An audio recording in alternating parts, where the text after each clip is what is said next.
Whaia Denise is on her way, but we have myself and Huriwa here, so we are going to start. So, kia ora tātou, no mai haramai. I believe this is the last Te Whakaminenga for the year. Yep. Yes, just checking. To think about that. Yes, me too. So, lovely to see you here, Koro. I'm going to ask if you can open us up with a karakia. Kia ora tātou. He roto I tēnei hui whakamutinga in our last week, I think, for the year, is it? Yep. O reira ngā mihi. He tau hau, he rōke te haere engari, ko tira I tēnei wā. O reira kia ora tātou. He honore, he kororia ki te atua. He maunga rongo ki runga I te whenua. He maunga rongo ki roto rai I tēnei whare. He maunga rongo ki runga I te kaupapa ki muia mātou. He whakaro pai mo ngā tāngata katoa ko taima I tēnei wā. Ake, ake, ake. Amen. Kia ora tātou. Kia ora. So, I believe we've got next on the agenda is apologies. We've got Frank. Do we have any others? Kirsten Hapata. Can we record Kirsten? And if there's no others, I'll ask someone to move that. Martin, and the mayor second. Kia ora. Everyone agree? Aye. And looking at number 3, public speaking. I don't believe we have anyone in the public speaking. And I'll just quickly ask if there are any further agenda items received. We have none. I'll take some from the floor if there's any. Kyle, anything online? Doesn't look like it. Right. Where are we? So just moving to the minutes. Just confirming the minutes from the last hui, 22nd of October. Can I have a mover, please? Martin, move. Second. Anyone online? Me, Janet, thank you. Do we have to all agree to that? Well, it'd be kind of you. Okay. All agree? Aye. Kia ora. Right, the first real item on our agenda, we've got a couple of updates. So one on the Freedom Campaign and one on the renaming of State Highway. So I'll ask Leslie and is it Chris? Do we have Chris? Oh, and Hamish. Leslie and Hamish, if you'd like to make your way up, please. Not Chris. Yeah. Yeah, I was thinking I didn't see Hamish, Chris. Yeah.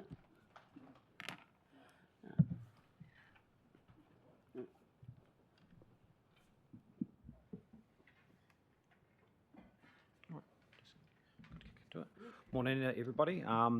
Hamish McGillivray, I'm the manager of the research and policy team here at Council, and with me is Leslie Olsen, who's been helping work with a number of other teams across Council, including Richard Hopkins, our environmental standards manager, and also our reserves and parks team here, and Orewa and the iwi partnerships team as part of the mahi to review our Freedom Camping Act. So today, just intending to give you a bit of a review and update on the process that's been underway for most of the year and what those next steps look like, but also just updating you on a couple of the key discussions we've been having, shaping up what we might do to go out to consult on a proposed approach for managing freedom camping early in the new year. And I'll provide a bit more details, but I guess a little bit of the context to the review of the Freedom Camping Act. It's quite important. The Freedom Camping Policy, that's important, is that a couple of years back, government made some changes about how freedom camping is undertaken under the Freedom Camping Act, including moves to make self-contained vehicles the norm and the kind of base for this activity, and that means removing some of the non-self-contained camping. So that's quite a key change that we're looking to update and reflect and be consistent with in this review. But the other thing, more importantly, is there's been increasing pressures for freedom camping across our district. And that's been a big pressure over the last few years, so it's quite timely for the review. Sorry, I think I'm going to have to close the Zoom. It's not responding.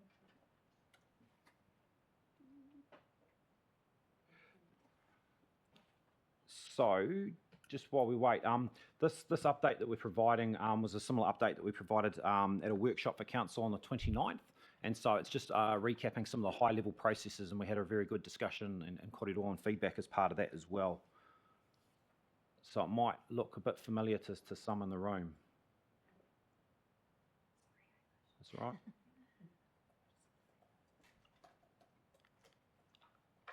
Oh.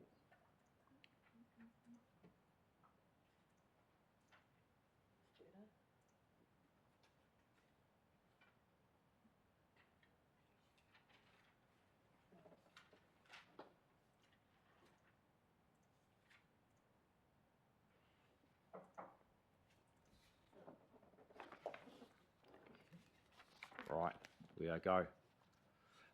So one of the key things that we did earlier in the year in June is we, after undertaking a lot of scoping and looking at a lot of the monitoring information and some early discussions and feedback with stakeholders, including through some of the iwi forums as well, we came back and updated on some of the issues that we had received and were known of throughout the district and some of the pressures. And we kind of formed that up into 4 key areas and focus areas that you see up there on the screen. One was around that compliance and enforcement. And one of the big things in there I'll update on is about how we currently use a policy, but looking at the merits of moving to a bylaw and having more tools in the toolkit to help address some of the issues and challenges we're facing. The other big component is about the assessment of freedom camping sites itself, and I'll unpack that a little bit because that's a key process and requirement set out under the Freedom Camping Act. But we're also looking at benefits and linkages to tourism and how we might be able to tap into some of those opportunities and benefits from freedom camping in the district. And lastly, how we manage some of those impacts that we're starting to experience with those increased numbers across a number of our sites. So just focusing on the big discussion we had in October was around the merits of a bylaw. One of the challenges we currently have around the policy, the current policy, is that it identifies a number of sites where we support freedom camping, and then we take a largely educational approach about how we can kind of enable that. And that's a challenge in comparison to the Freedom Camping Act, where freedom camping can occur more broadly. And so that's why we take that educational approach. But one of the things we've identified through the discussions is the need for further powers and tools to then be able to enforce some of these pressures on the sites, which we currently don't have. And those can be enabled through developing a bylaw under the Freedom Camping Act. So that's one of the key things we were looking and discussing previously, and we'll be looking to take forward as a proposed approach to bring back to council early in the new year to support a way forward. The other key component that we just recently briefed on was around the site assessment process, and this is a requirement and process set out under the Freedom Camping Act, where essentially the Act enables freedom camping to occur unless there's clear reasons why sites aren't appropriate or should be prohibited or restricted. And you'll see up there on the screen that includes to protect the area, to protect access to the area, and protect health and safety for people visiting the area. So throughout the start of this year, there's been a process underway whereby we've worked with consultants and also with the project team across council and been liaising with iwi as well through the iwi partnerships team to work through what those sites are and their appropriatenesses and where some of those limitations and protections or prohibitions should be brought forward. And that has led us to forming an overall view at the moment, and just to provide kind of where we're looking and shaping up as a proposed approach, is that some of the shifts we're looking to make is just highlighting that policy and moving away from the kind of policy approach which has some limitations and where we have 9 designated sites with 24 spaces, to looking to potentially introduce a bylaw and under that looking to broaden out some of those sites that are enabled to support freedom camping, but where the attributes of those sites support that and best placed. But we're also, as part of that, actually looking to restrict and remove some of the current sites that are in use because of some of those challenges coming back to that assessment about the safety issues, concerns or access. And we're also additionally looking to include some sites additionally that have been identified as potentially suitable for supporting, including one for tenting, which is supporting a walkway up in the back of Waikanai, which is quite popular, and then a number of other sites for non-self-contained camping as well, where there are facilities that can support the use in those areas as well. And one of the other changes we're kind of currently looking at overall as well, or working through, is changing current ability to stay in the district is 24 hours, and we've been looking at extending that to 48 hours across the sites, and that aligns with some of those objectives we're seeking to support around tourism, enabling people to stay a little bit longer in the district and to access some of those facilities and attractions that we do have in their visits here.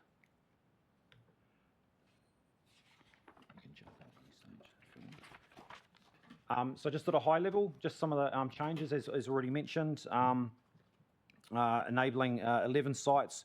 3 of those are in reserves, and so there's a little bit of a process that we'll need to go through to actually, under the Reserves Act, freedom camping isn't enabled or allowed unless it's specifically agreed in a reserve management plan or by council. So as part of we've looked at these initial sites, and there's further work going on as part of reserve management plans that we'll come back to at a later date to see whether there's any other sites that may be appropriate for supporting freedom camping. But we've identified 3 currently, and we're looking to bring forward a process whereby council will agree through resolutions to support those or not in due course as part of the total package. And I think I've covered the other points on there as well. Just noting that one of the key things. Yeah, and the key thing is that 3 of those sites, as mentioned before, are not self-contained, where there's provision for amenities in the immediate area.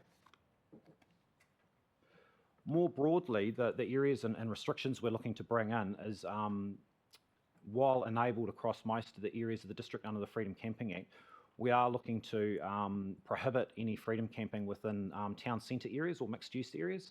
So that's around the town local centres currently under the district plan. Also, more broadly, looking to prohibit freedom camping on roads where the speed limit is greater than 80 kilometres an hour, unless there's the ability to park safely on the side of the road. And also, similarly, for self-contained freedom camping on residential streets, only where it's permitted, where it can be parked safely, is quite a key critical thing in there.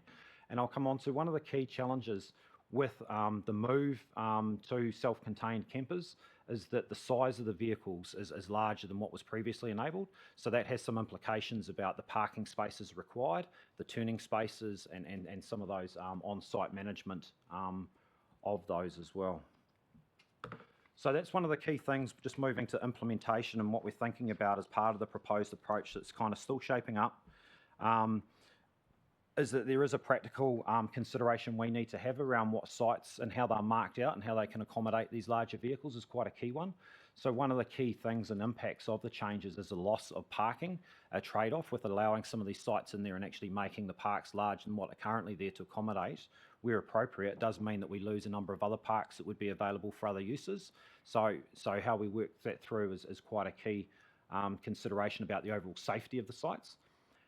There will be some implementation costs with what the final changes are. Some of this will be about the signage and kind of supporting material on the use of the sites and line marking.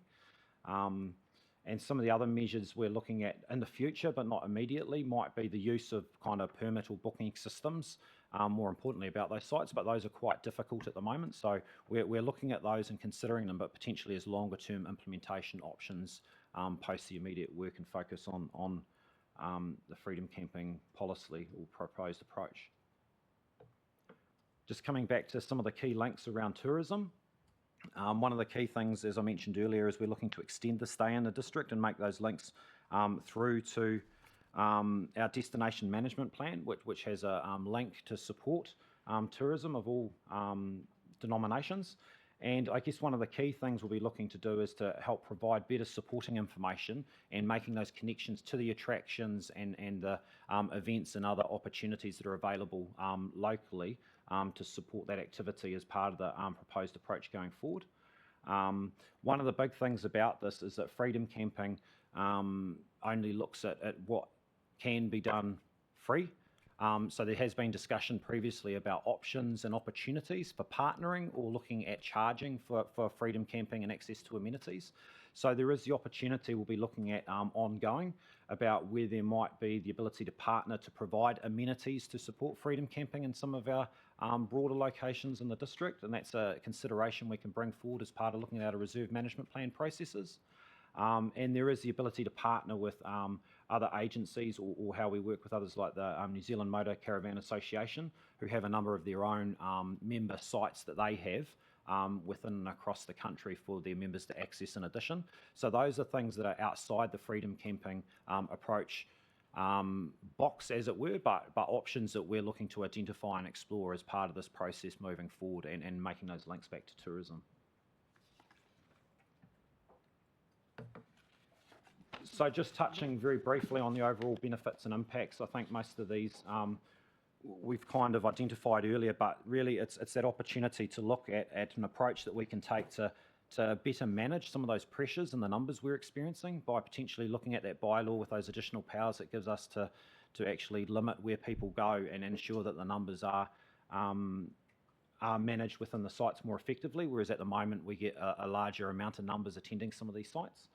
And the other impact around that is that obviously the largest one is that we have the ability and services to support this process on an ongoing basis, and the bylaw helps support that with that kind of certainty that's provided. And the other key change is really just about that the impact of the size of camper vans and what that has on the ground, with actually the availability of parking and that pressure as well as another key trade-off. I guess lastly, just talking about where we're at, we've been working through this process and seeking feedback and information, just shaping up the proposed approach. Our next steps is to come back to Council in February with that proposed approach. We have had some really good feedback from our last session with councillors, elected members, and similarly taking on that feedback as an ongoing process leading up to that proposed approach that will be brought forward in the new year. And similarly today, happy to take any questions or feedback that we've got. I guess I was just going to also touch on, as part of this process, quite conscious of some of those early pressures up in the Otaki area, and we've been working quite closely about what and how the future provision of freedom camping in Otaki looks like, particularly around the sensitive sites in regards to the riverside area, and then other opportunities for how it might be better accommodated and managed within Otaki area as well. But happy to take any questions.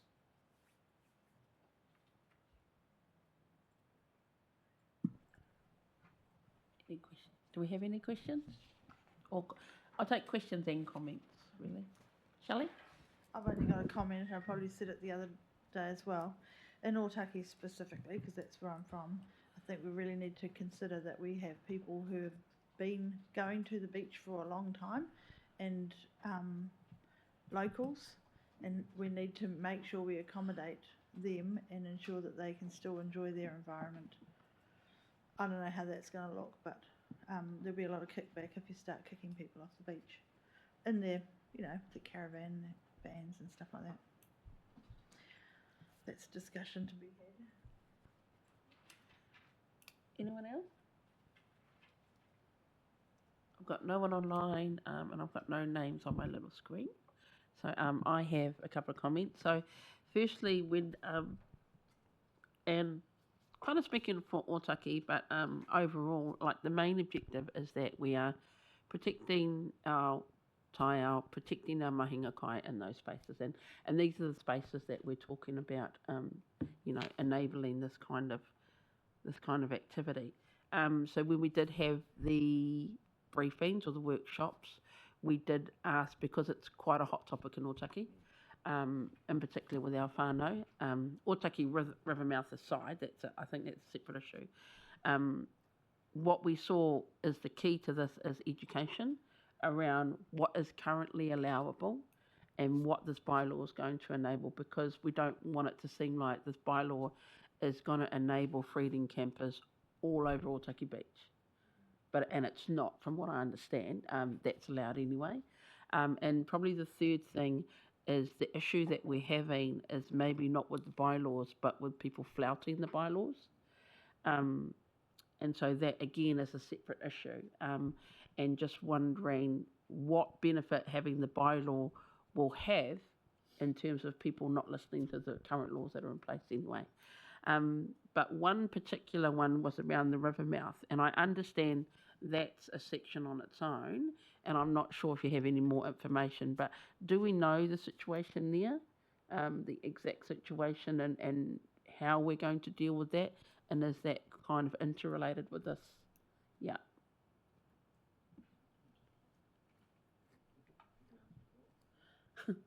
Anyone?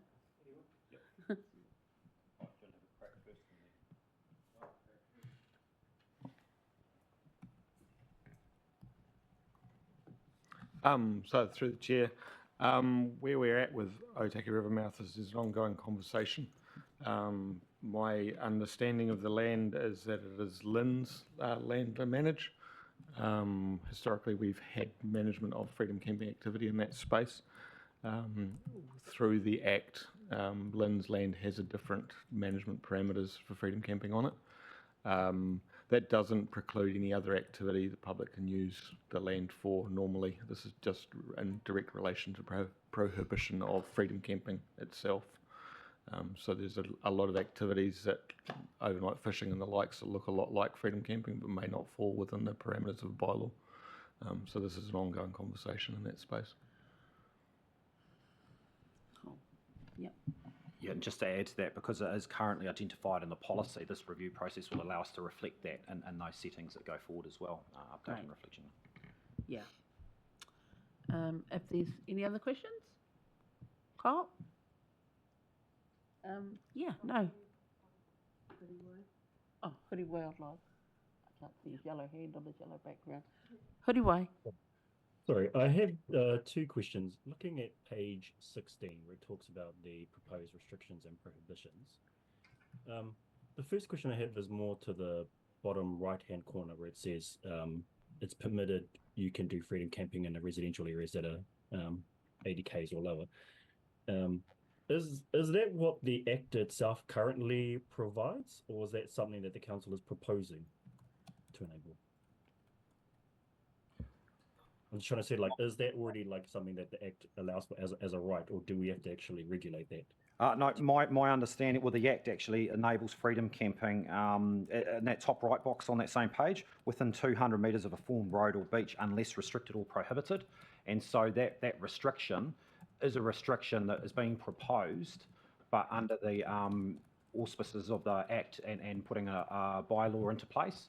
So the situation would be that it's enabled within 200 metres of a formed road or beach is what the Act enables. The other restrictions we're looking to add in addition to that is that time limit. So that's another form of restrictions. So that's just another way to help manage those pressures that are there. So introducing that 48 hours is another restriction that we're proposing to introduce that's over and above what the Act actually provides for. And with that then, in terms of that maximum stay of 48 hours, what sort of constitutes one site? Like if someone was to park, say, in a residential street that is a permitted activity, and then someone has an issue with it, some local resident, they ring up the council to enforce the bylaw, they then get moved, but then they come back, say, 24 hours later, that would still be allowed, or was there like a minimum sort of stand down period between being moved between sites? Move to one part. It's 48 hours per site minimum within a 4-week period. So that's so they can move around, and that would be something. There are some challenges in how that's more easily managed on some of the sites that we're proposing specifically in popular areas where we do have regular monitoring processes that support them. In instances where that might be more broadly applicable, I think the previous discussions have identified it would be subject to being highlighted by issues and instances from the public or others, and then looking to manage and monitor those where and as we can within capacity and constraints. And then just one last question. In the top right hand where it says prohibit freedom camping in mixed use, does Marae areas cover mixed? Is Marae under a mixed use I guess definition in terms of the operating district plan?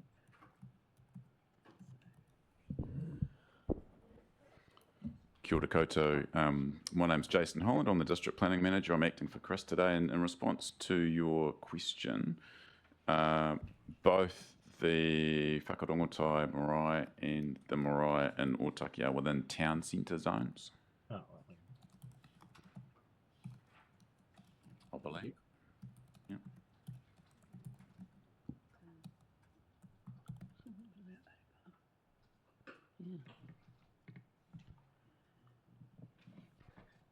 Is it all finished? Kia ora, just as a follow-on from Huruwai's question about the marae, what about the urupa? Is that in the same boat?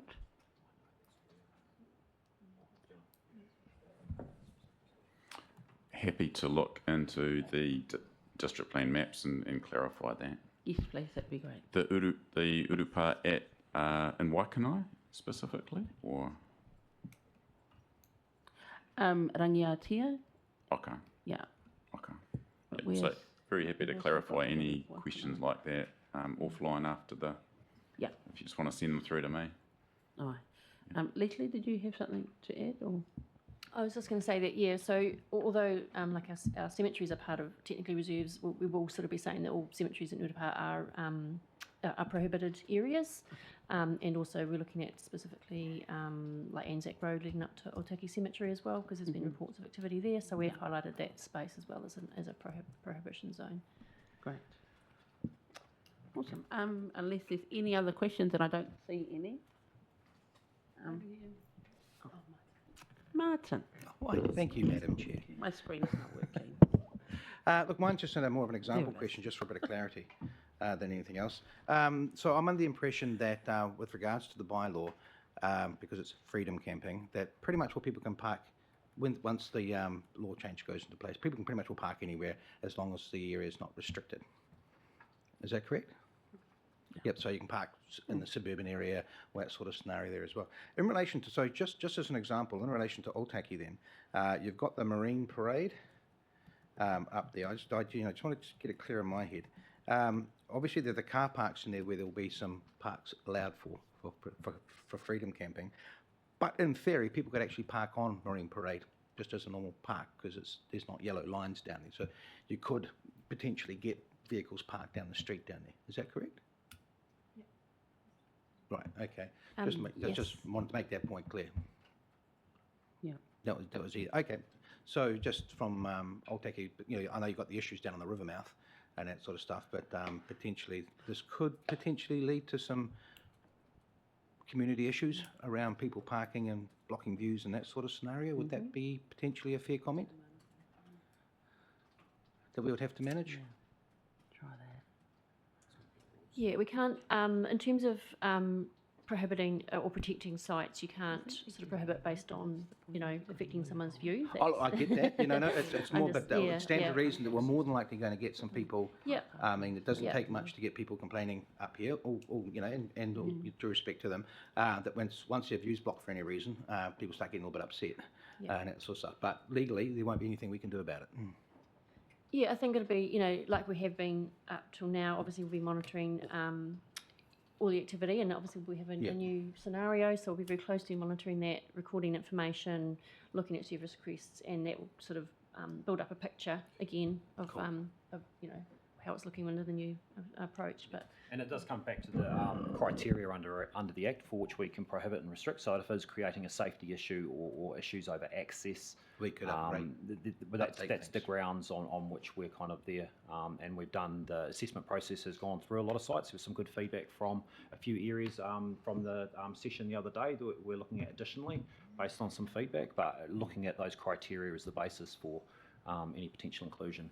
I mean, look, after saying that, there's a big chunk of Marine Parade that really backs onto the health camp that there's absolutely no housing at. So, if we were going to encourage anything in any way, that would more than likely be down that way. Okay, that's cool. Thank you for the clarity. Excuse me, sorry to interrupt through you, Madam Chair. I just want to correct the answer that I gave before to the question online around whether the marae are both in town centres. Just wanted to correct that the Otaki marae is actually a general residential zone. The Waikanai marae is town centre. And then you've got Tainui. No one's parking out there. All right. Just double checking. I cannot see any more questions in front of me. Great. Thanks, guys. Thanks, guys, for the update. I don't think we have to move or anything there. So the next update we have is the renaming of the old state highway. So I believe Sean's going to come up and present that. No, my Sean. Sean and who's that other guy standing up? No, he's leaving with the Freedom Yeah, I know, but Campaign. what's his name? Richard. Hopkins.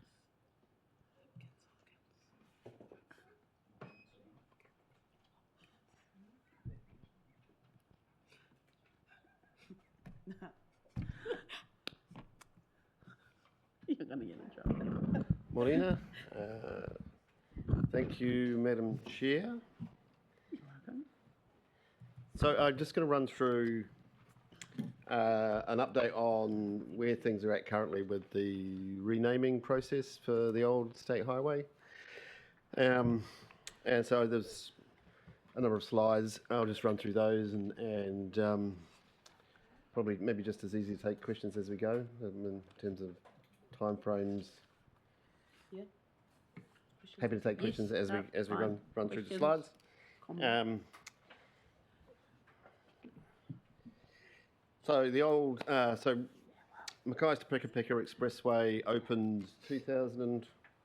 Who's done it? Opened in 2017, and basically as part of the overall process of commissioning the new expressway, the old state highway was to be converted to a local road and handed back to council once some work was completed making that road a more fit for purpose local road. So that's the revocation process. So basically the old highway has come back to council now, and there's been some work done on it to make it a more user-friendly, pedestrian, cycle-friendly connecting link between Paraparumu and Waikanai and then on to Pika Pika. And that work has now been completed. So that was April 2024, so April this year. That highway now is council's responsibility. And so part of that legal change and designation and transfer means that we're able now to provide a new name for that section of road. Can no longer be State Highway, obviously because it's now a local road. And once we go through that process, obviously the addresses need to change on the road to some extent, depending on where we end up with regard to the name. So we did start this process back in 2015. So we've known obviously that the highway was going to be revoked and handed back to council for some time. The original agreement I think was 2010 that we signed with NZTA for that to happen. And as part of that process, back in 2015, we started a project to look at the renaming, which included some work and community engagement associated with that, some work with community boards, and also the establishment of a working party from a iwi perspective to provide council with some names for the old highway. So that group worked through that process. We worked alongside Te Whakaminenga Kapiti as well, and there should be a copy of the final report that everyone should have. Hard copy has been circulated around, and that's one. Oh, okay. That's the yeah. So the council, generally with road naming, that work, that delegation sits with community boards, but because of the extent of the highway and the fact that it cuts through two separate wards to some extent and possibly three, the decision was made at the time to actually put that delegation to council to actually name the road. But we consulted with community boards as part of the process. So that work happened back in 2016. 2016, that report was provided back to council that had the road was split into 7 sections. Basically, those 7 sections aligned with where the road had been split historically into 7 separate named sections of the highway. And the working party provided that input and did that work, and then tabled and submitted the report you have in front of you with 7 options.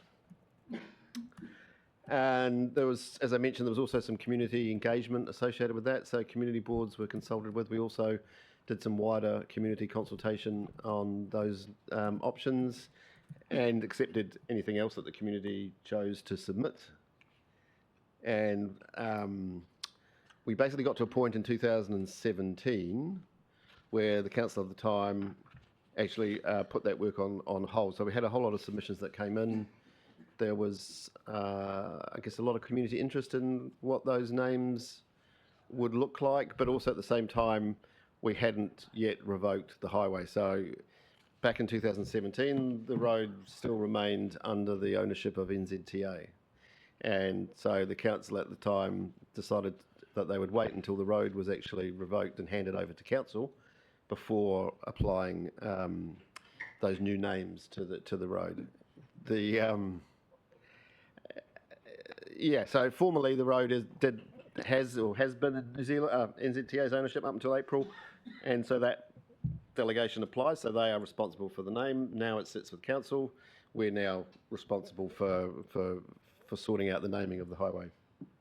A couple of other things have changed since then in terms of the 7 options. So back in 2021, NZTA decided they weren't going to revoke the section of the old highway from Paikokariki through to Mackay's Crossing. So because they had the new state highway, they decided they would name that section State Highway 59, basically, that runs back to Porirua. So that is now off the list in terms of an option for a name. And the Peka to Otaki Expressway opened in 2022. So a decision has also been made to look at that entire length in one section and come back with some name options. So at the moment we're not including that 7th option as part of the proposal that will be presented to council. So there's just an overview of I mentioned that we split up into 7 sections. That was to align with the existing sections, so to minimise the cost of renaming and renumbering every property along the alignment. And some other logistic issues, the decision was made to keep to the current makeup and the split in terms of those 7 sections. So that runs from, obviously section 1's no longer in the mix, but section 2 through to, which you can't see the end of 5, 6, which is just under the dialogue box in the corner over here, up through to Peka. And we retain, there's a couple of the Amoia Street section in here remains the same, and it's really just those sections outside of that we're looking at changes to. So as I've said, that was basically to keep the split as it is at the moment without changing a whole lot. So when you're renaming a road, there are some standards that you have to apply. So LINZ, Land Information New Zealand, has a set of standards. You know, you can't just go and name anything you like. It has to fit within their criteria to try and avoid ambiguity in the naming and confusion potentially for emergency services and those sorts of things. They set out a standard basically that sets the criteria around what you can and can't call a road. And some of that criteria would basically discount the current names that we have. There's a table I'll get to in a minute, but the old State Highway, Main Road South, Main Road North, those types of names where there are multiple options potentially around the place can be confusing for emergency services. So they provide guidance that says you shouldn't be doing that sort of thing.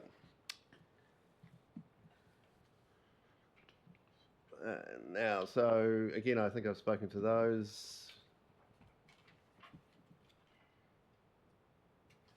So Peka to Otaki, I mentioned the recommendation is we leave that in section and we have another conversation about doing everything basically from Peka North as a new project.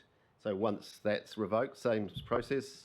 We're about to start physical works on that section of the highway, probably 18 months to 2 years' time that'll be finished. Then the opportunity will be provided to council through vesting the road back to us to name that section of road as well. And so I mentioned the working party, so that's the hard copy report you have there, and there's one online as well. And so those are the 7, so section 1, Paikakriki, and that's Huramutu, so that's no longer part of the process. I can't quite see, so Hokawhiti is the one that's covered off on the screen.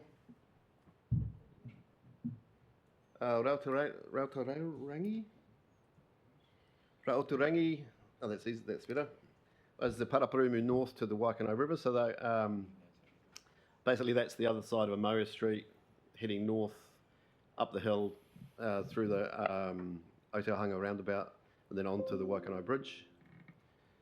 Kakura is then through Waikano Town Centre, Unaki, then Waikano to Pekapeka, and Katu was the final section at the sort of Pekapeka Hatfield end of the northernmost section. And Martini to Fifi was the section further north, which again is the one we're saying we put that on hold and we'll do that as a separate piece of work. So that was the work that was done, submitted to council. Council accepted that report. We then entered into some consultation and engagement with the community, involved the community boards in that process as well. And this is what came back through that process. So there was a desire to keep certainly the Paraparumu Raumati, that main road north and main road south options. And then if you're heading north, basically, there was certainly the majority of submissions wanted to keep the main road reference through the Waikano Town Centre. And then there was a suggestion from someone within the, I think it was a small group within the community or a section of the community that wanted us to use Horriban Road as that final northern section on the Hadfield Road, connecting part of that. Main road. So, so again, some details in terms of the road naming. Basically, we can't keep it as an old as state highway because, as I've mentioned, it's changing. It's becoming it's a local road. And that's just more background around the differences in terms of the sections. So the important bit there is really the number of submissions. So we had 1,000+ submissions. If anyone was around at the time, it was quite a topical piece of work in terms of engagement. And the numbers there speak for themselves really in terms of the split. The 540 names that came through, that were quite a wide range of options. Some of those were, I think it was at the same time you had the Boaty McBoatface option. There was a boat that was being named. It was Niwa or someone had Roadie McRoadface. So there were quite a few out there options, but there were also support for keeping the more traditional names that were there previously. And again, those names don't comply with the Australia-New Zealand standards in terms of road naming.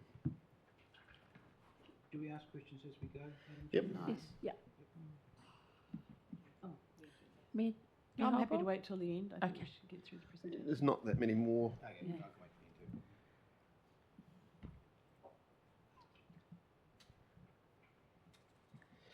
So this is just I guess a summary table of the what were ranked highest in terms of the headings across the top of the page, and then where the alternatives sat in terms of the other two columns basically. And there's a summary table that follows on from this.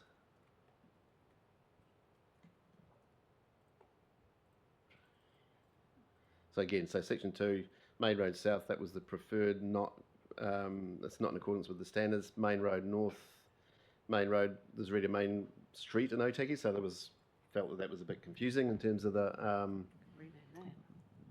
and then section 6, katu, and then again I mentioned section 7 is not currently part of the proposal that we're looking at taking forward. So the work we did, NZTA funded that work, so there's about $150,000 of funding that went into that. Where we're at now in terms of finishing off the work, we haven't set aside any funding to do anything significant in terms of changing. So reverting back to a single road name would require a whole lot of extra funding to actually make that work, because we'd then be renumbering every property on that alignment. And so we haven't considered that an option from a funding point of view. But again, we'd have to come up with a number depending on the actual process that we went through to do that. But at the moment, we haven't allowed for any extra money to do that. Again, this is sort of where we are at the moment. So briefing here today. We've already been to Lynn's and talked to them about the names that we're proposing. If there are any changes to those, again, we'd have to. Those would be subject to that process as well. And we're proposing to take a council to council in the new year, recommending those new names for 5 sections of the old highway.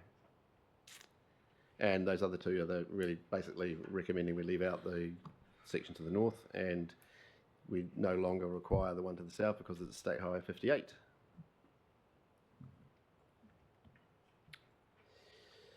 And so here are the first columns of working party names, and then you have the second and third columns, basically a combination of community board recommendations and then some of the submissions that were provided through the consultation process.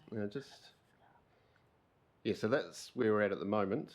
The paper we would take to council, basically recommending something that's in accordance with the standards. So we need to provide council with advice that is in line with those standards and sort of national policy, if you like. So our recommendation or starting point would be the working party names in terms of the first column here, but obviously then the conversation with regard to the number of submissions that we got through that process and the variance through that process and the community's preferences for names that differ to the original proposal or to the working party's proposed names. So that's something we need to work through. Again, we wouldn't be recommending in that report to council something that didn't align with the Australia-New Zealand standard. And but ultimately the decision would rest with council as to what they might choose through that process to allocate to those sections of the highway. So that's the sort of where we're at the moment. Early in the new year, so January, February, late January, early February, we'd look to bring a paper to the council. So today was to give you an update on that process and maybe to get some feedback in terms of Te Whakaminenga Kapiti's view on the process moving forward. Thank you, Madam Chair. Kia ora. And I just want to acknowledge Whaia Denise, who's just joined us online. I think she might have joined a bit back before. And also just if there's any questions from the floor, questions or comments, welcome. And I've got Shelley. So you did say, but just to clarify, because there are people who have said they want one name for the whole thing, that doesn't fit in the rules because of the numbering. It does fit. Well, it depends on what the name might be that you choose for if you had one name. That's the standard part of it. What that would mean though is that we haven't allowed for renumbering all of those properties. We haven't allowed for that work to happen or for us to, I guess, engage and consult again. Not that I'm in favour of that, but that's that said, but that's a big piece of work to do that. Yes, so that's the bit we haven't allowed for, and again, we are moving forward on the basis that we're not going to consult again with the community because we've done that and we've got to this point. Yep. We spent a lot of time and money to do that, so we're not recommending we would do that again. I like the working party names very much, and the history is cool. Mayor Halborough, you had a question? Are you? Yeah. So I just wanted to, I just want to get it really clear in my mind, the Hatfield Road connection, number 6.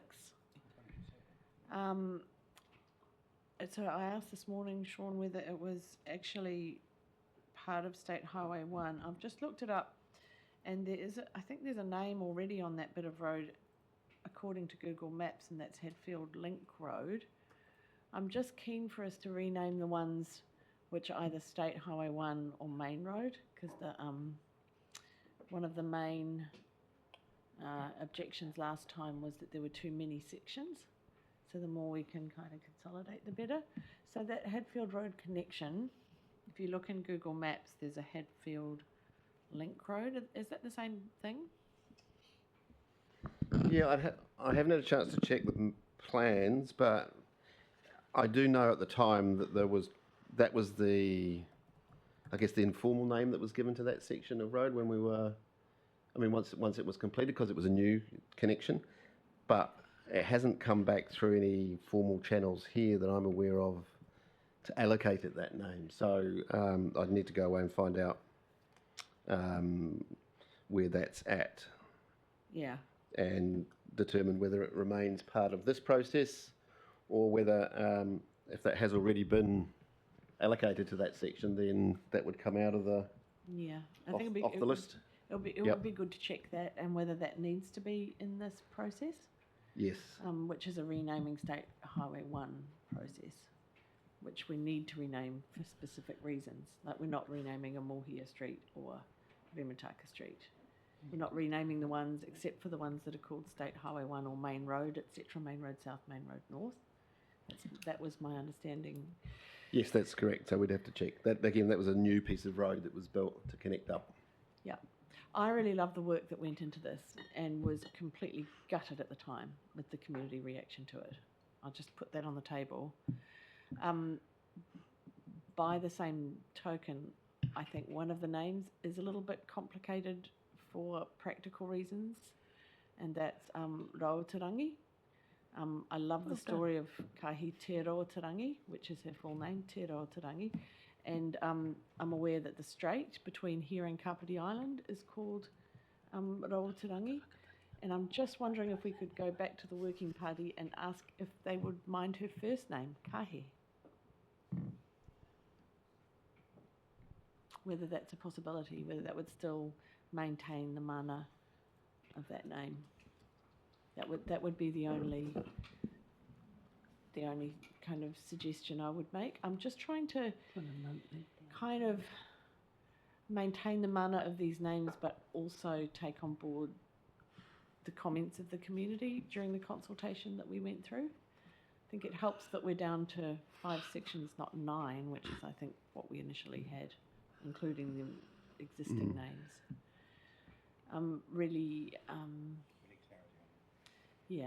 So that would be the only kind of suggestion I would make. I also, I'm really keen for this to go through smoothly this time and for councillors to accept this. So I'll be working with the Chief Executive to bring this back ahead of it coming to council next year to make sure that we can support it. My only other question is with the main roads, Main Road South and Main Road North, and Main Road being north of Main Road North. I mean, that's all terribly confusing and needs to be addressed. But Waikanai Town, Kakakura, where there are lots of businesses who have business cards and things like that. So would there be a kind of legal problem with us just maintaining the name for that stretch of road? So the second question there would be, the main issue I think is that confusion between whether it's Main Road Otaki or Main Road Waikanai. I guess the advice and the standard is to try and avoid duplication within a certain district or within a certain area. Otherwise, you could have problems with emergency services or someone you're getting sent to the wrong main road. That would be the advice we would provide, that if that was to remain, then there is a risk there, and we have a clear distinction that avoids that risk with the working party name. And so I'd say probably that, you know, I would recommend you do something that probably errs more towards a lot lower risk and not go with main road. But again, that's existed for the last 20 to 30 years in terms of those issues. So not to say you would keep it, but this is an opportunity to avoid it happening in the future. That would be the advice. And the first question, I guess we'd seek advice from this committee, I think, in terms of the potential to modify Rauterangi, whether that would be something that would be acceptable to have a look at. I think it's that the proper spelling of it has hyphens, and without the hyphens, it becomes something a little bit different. That's the only reason I was kind of thinking that. But I'm looking forward to getting this sorted, and I hope that we can do that easily and simply and with mana next year, you know, so that we can finally achieve closure on this. Kia ora, is there any other questions before I have a say? I see no one online. Oh, Kim, kia ora, sorry. Where's your hand? Kia ora, whae- Kia ora tātou. Just quickly to endorse what Mayor has said about the spelling of te Rauterangi. I think it's important that we adhere, council, when looking to apply names to any roads, any areas in our rohe, that the ke tika te e ki te takoto a te ingoa, so rau hyphen or hyphen te hyphen rangi is really important. There's a number of places around our district now that don't have hyphens, and then it becomes a very different kupu, e rere ki te kupu. So thank you, Mayor, for raising that. Tautoko ana. So is it possible to have hyphens in road names? Yeah, I don't. I'm trying to think. If it is, then we could certainly do that. But the paper really just reflects the spelling that was provided in the report back from the working group on page 8, I think it is. So again, it was more the heading rather than within the body of the paper. So maybe that was just an oversight in terms of that. But absolutely, we would check whether you could do that. And if that was the case, then we would include the hyphens, yes. Some areas allow it and some areas don't. A quick Google. Is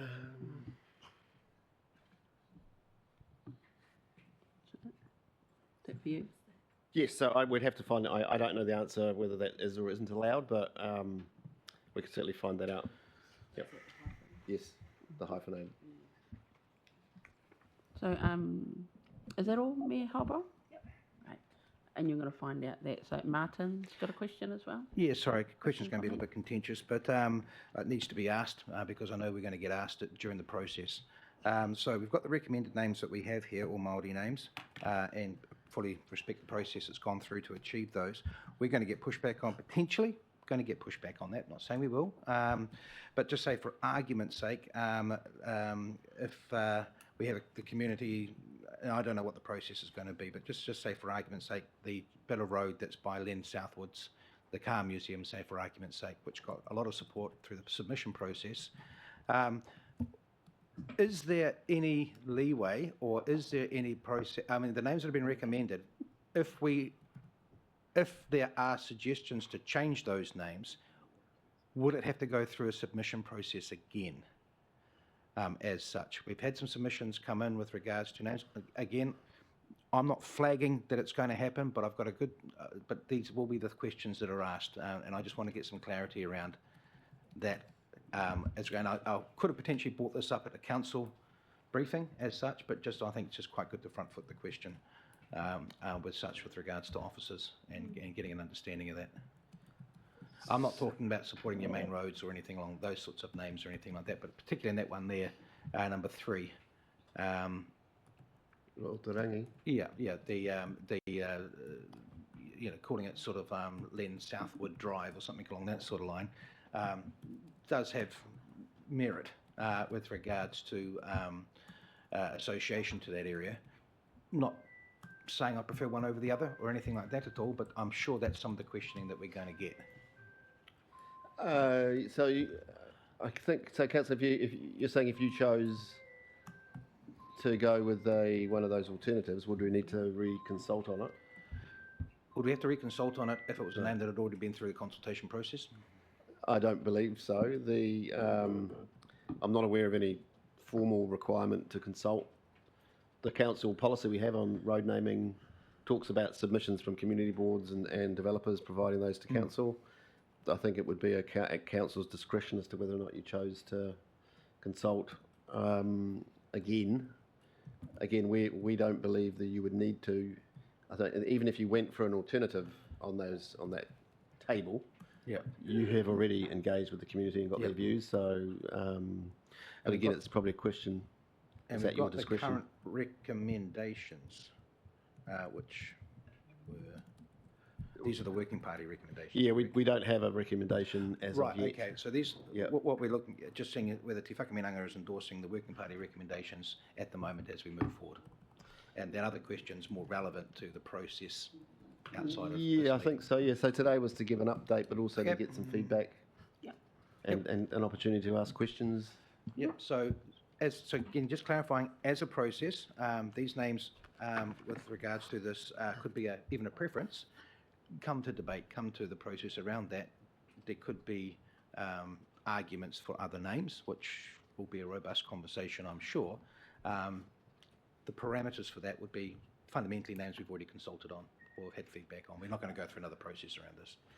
I don't know. That's not what we're not recommending that you do that, or we're not in a position to do that in terms of funding or resources such. And as you mentioned, you have alternatives there. Again, we just provide you the advice. We tell you what that advice looks like in terms of the standards.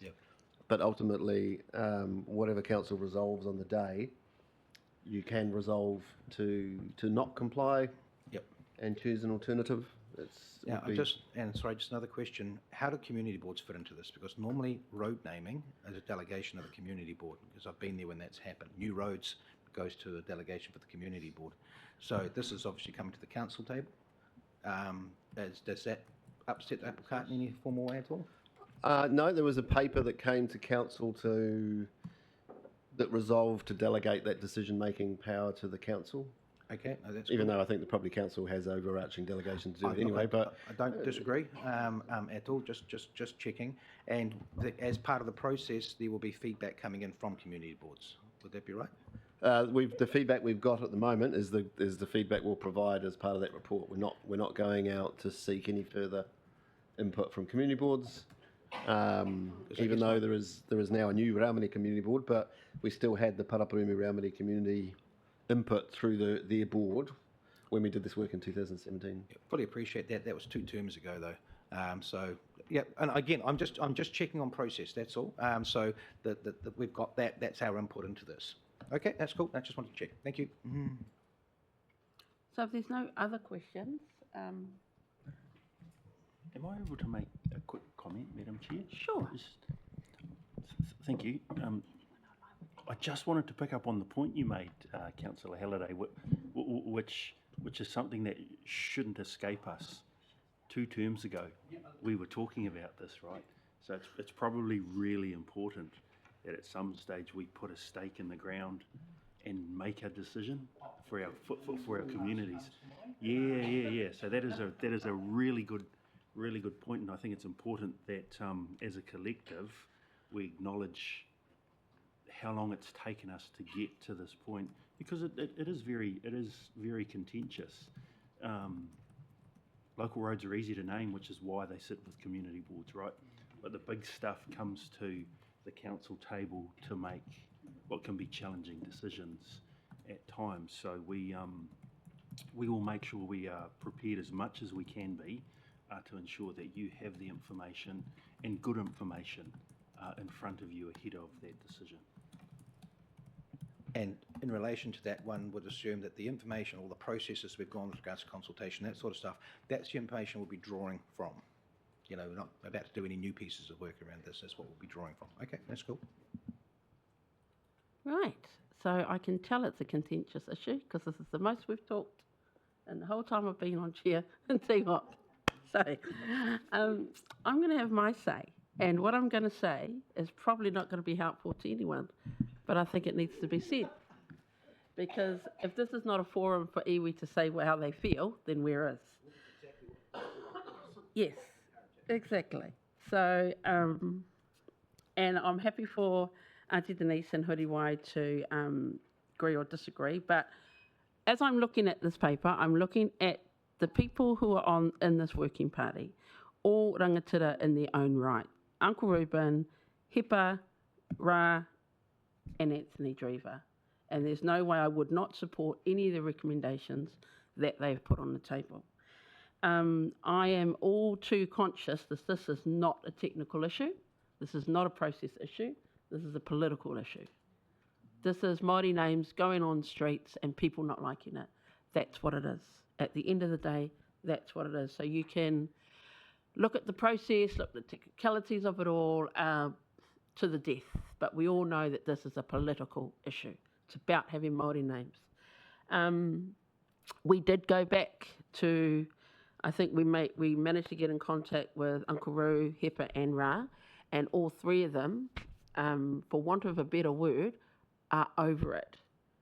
And I just want to, and I'm not the expert here on how things are named, but when you go to someone and ask them, especially in Te Ao Māori, when you go to someone and ask them for a name, the expectation is that the name they gift, because they don't just gift a name as in letters on a board, they gift their whakapapa, they gift their history, and they gift themselves in that name. So the first thing I'm going to say to anyone who thinks about asking for a name, think very carefully, because you diminish, and we talk about diminishing mana. I'm not a fan of saying that you can diminish people's mana because it's mine, and I do with it what I please. But what I'm saying is, think carefully before you ask for a Māori to give you a name, because that's what comes with it. And the fact that we've debated it for 2 terms, the mana of that process is already gone. So let's just kind of make that clear. And I think that's how the people on this working party feel. So now we're in a position where we have to move forward and we have to figure this out. So while I do support the 4 names, what we're doing here is we're not just putting, these are just not names. So these are names of our tupuna, obviously, but they're actually names of Aotearoa history. And by you're diminishing that when you're debating what name should go where because of a hyphen or something like that. There are rules. Yes, we've got to live within the rules.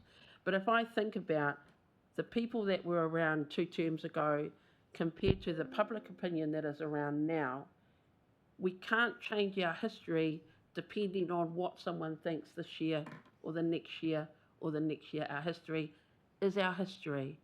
It's uncomfortable. No one wants to do it. But to give respect to any of these people on this paper, I think our only choice is to accept the names that they have given. Rawatirangi might have some hiccups because of the hyphens, but that's what we're talking about. We're not talking about a name. We're not talking about that. Let's be honest. We're talking about people don't want Māori names on these streets. And that's what we're talking about. And from our perspective, from me sitting here, and I believe all the iwi are supportive of all these names. They would be definitely supportive of those people, otherwise they wouldn't have put them there. We would support all the names as they stand. but investigating what you brought up, Mia, as to what that looks like. And we would not suggest that we need to go out again. It is what it is. But remember that for next time you ask for a name. Don't just ask for a name and think you can go, oh, okay, throw it back. There's something that sits behind that. And that's what you're asking for. You're not asking for the letters, you're asking for a piece of that person. And unless anyone else has anything to say, is anyone else online? Oh, I just I've got a broke my comment. screen. Tēnā koe, Kim, tētahi kōrero aku, and it's not to, prolong this discussion, but one of the things we had when we looked at a lot of our street names in Otaki was exactly the same reason we've been able to merge, but not to prolong, it's just that it's te rau o te rangi, and I just would encourage the team, Hara, Sean, to just check with Te Awa. But I mean, the full name, as the Mayor has said, is Kahe Te Rau o Te Rangi, but I think it's appropriate to keep the te.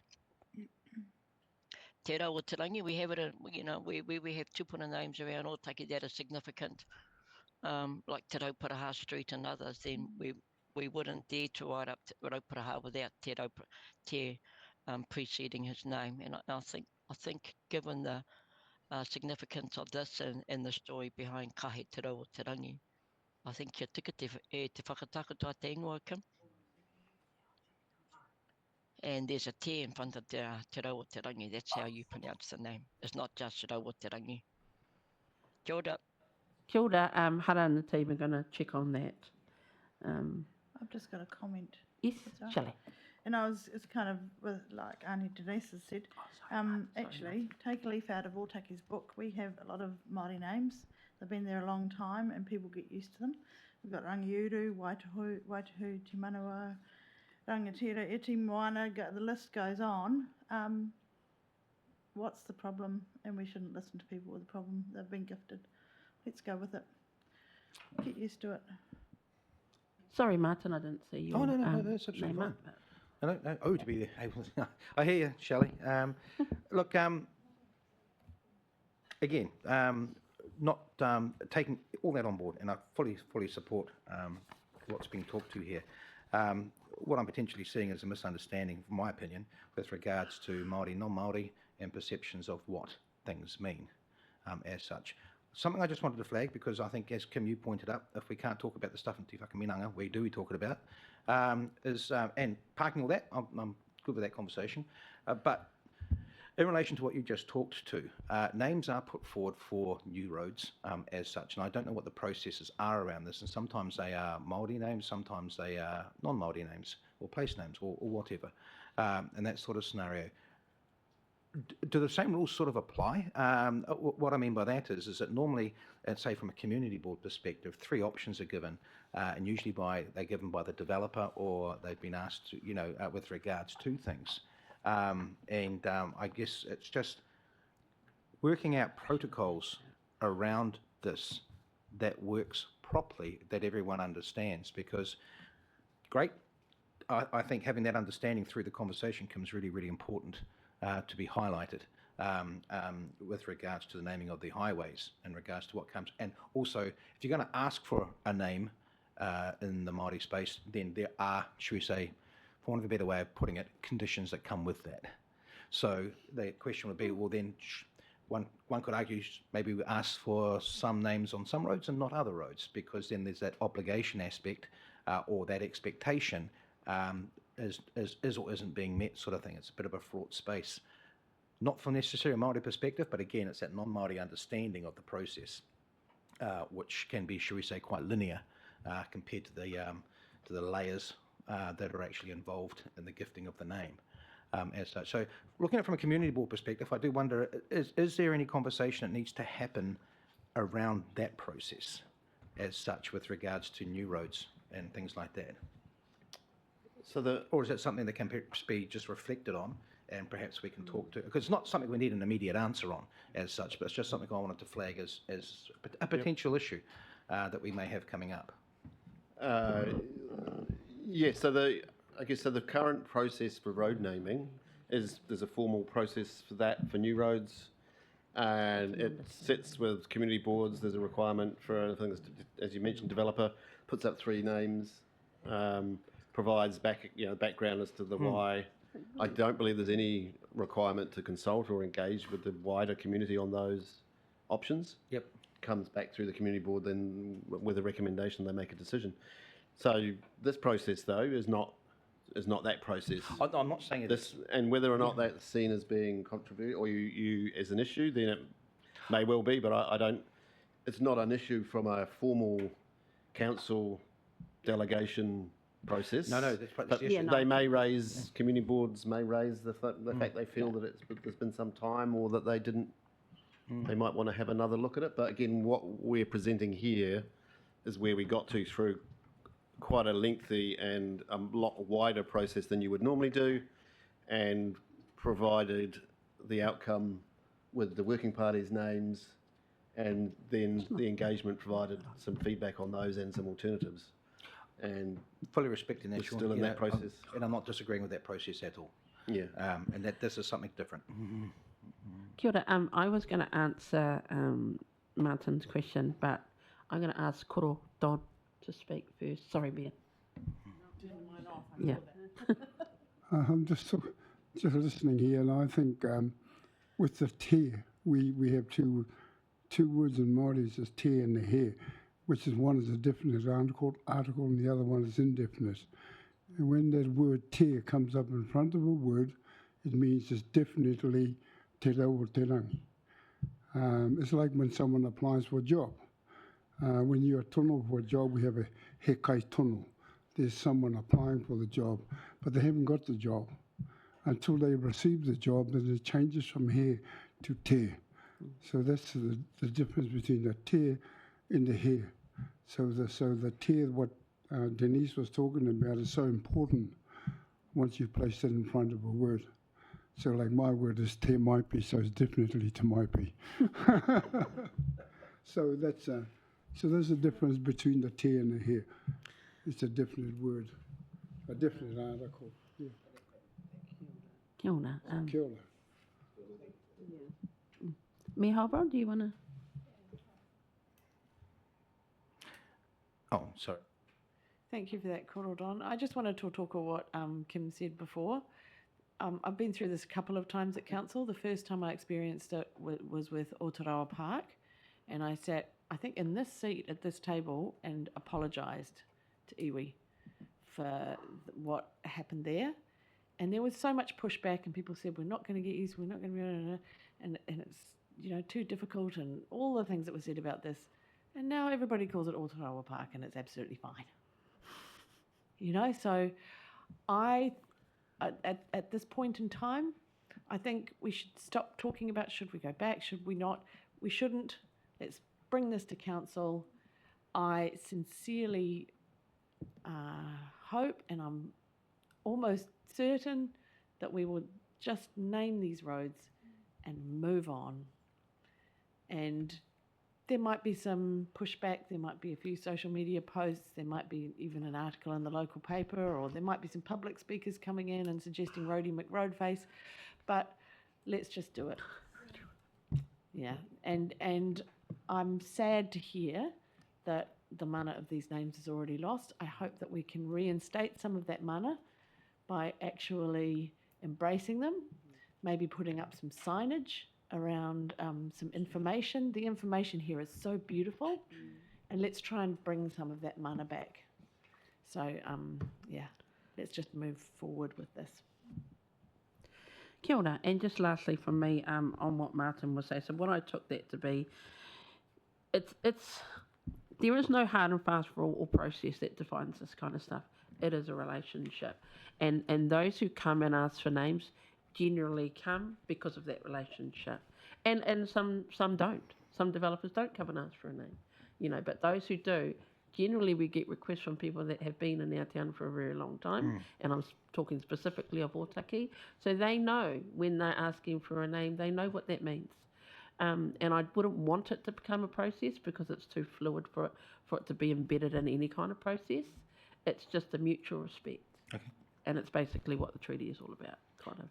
And up to date seems to be working fine. Yes. You know, it was just something that's a little bit of a red herring perhaps, but it was just something that popped in. Right. We have no more hands on screen and no more lights on. So I am picking. So you got our stance. Great. Thank you. Very good, thank you. I feel like we've done our job. Yep. And thanks, Sean, for that. I know it's been a long road. I know it's been pun not intended.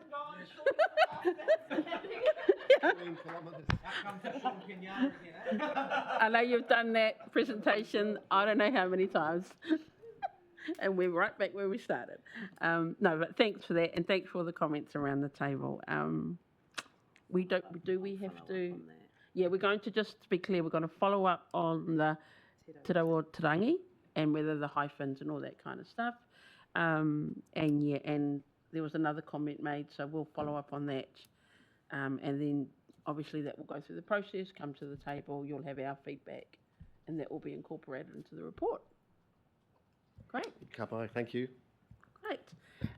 So after that, I feel like we need a kariki after that one, but we won't. We'll carry on. So no, we're going to soldier on. I'm going to make the executive decision to soldier on because I don't think there's anything left. So number 7, I'm going to ask Huriwai and Fire Denise if they have any updates. I certainly don't have any, but Fire Denise and Huriwai, do you have any updates you want to offer before I go to the Mayor? No, nothing from my end. Kyle? I don't see anything from Auntie Denise. Okay, so Madam Mayor, do you have any updates you would like to bring to the table? Yeah, good idea. Councillor Halliday's just suggested that I put a question to the table around submissions to the Treaty Principles Bill.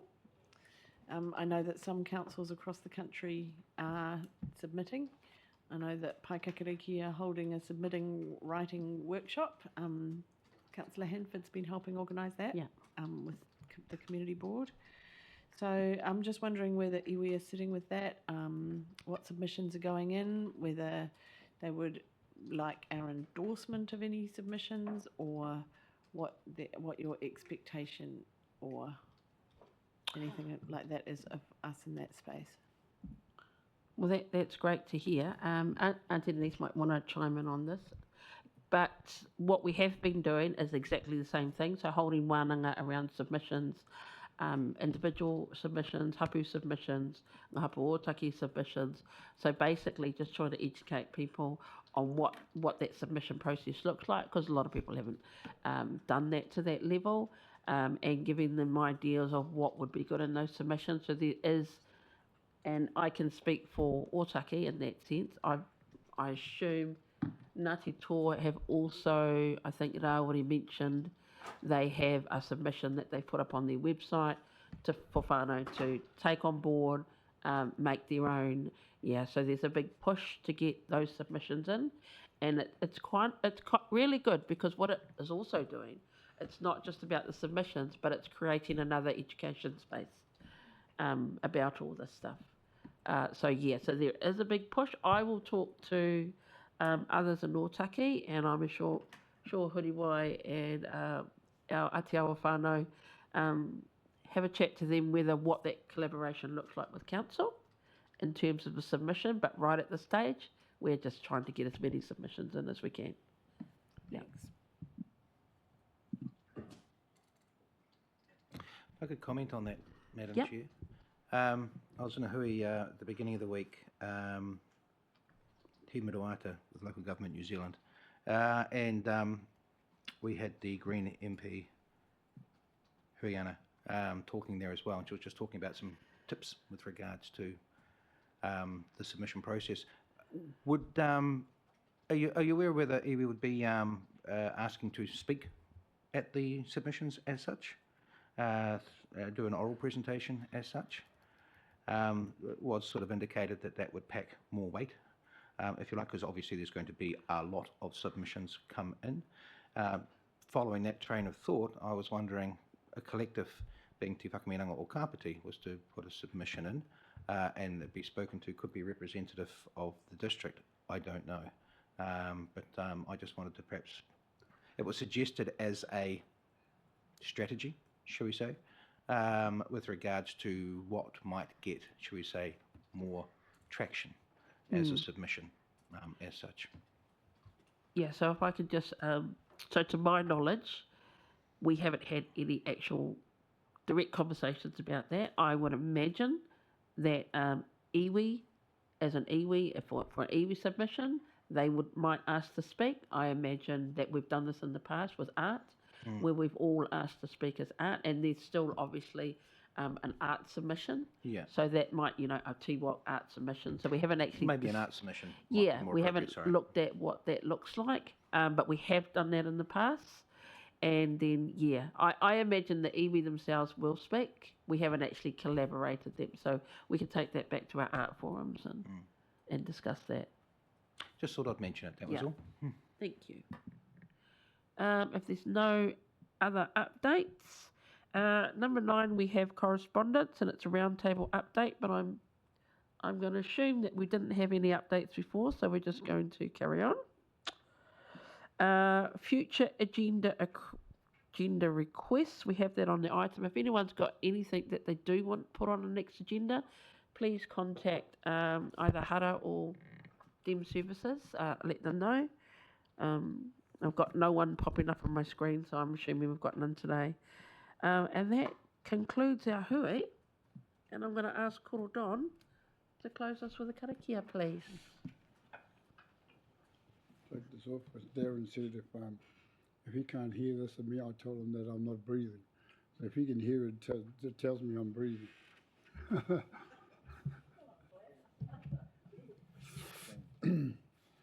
Kia ora tata. Ko tipenga ngā mahi, ngā kōrero. Everything we wanted to say has been brought out, but yeah, because I just like this word te and hair. Because the te is a different article of anything, and hair is only about a. Well, you got a and the. So when they say the, rawa te rangi, that's what it means. Or if it's hair, rawa te rangi, it means is it really a rawa te rangi or is it something else? So that's how important it is that we put those two words in front of something when it becomes proper. No reira, let us pray. E te atua whakatūwhera tia mai kia mātou ngā kuaha o te tika o te pono, o te aroha, o te manaakitanga, o te mahanatanga, mo tēnei o tātou hui. Koe nei rā taku o tinga rā I roto I tēnei o ngā hui katoa e whāna ki te Whakaminenga. Engari, ka katia rā hau te kuaha mōku. Engari kia waiho kia puare mai, mo te tahi tangata ka uru mai, I roto rā I tēnei tūra. No reira, kia tātou te whānau, ane rā taku aroha nui kia koutou, I roro rā ngā manaakitanga o te atua. Ake, ake, ake. Amen. Thank you. Can I just quickly ask those online just to stay online for a sec, and can we stop the recording?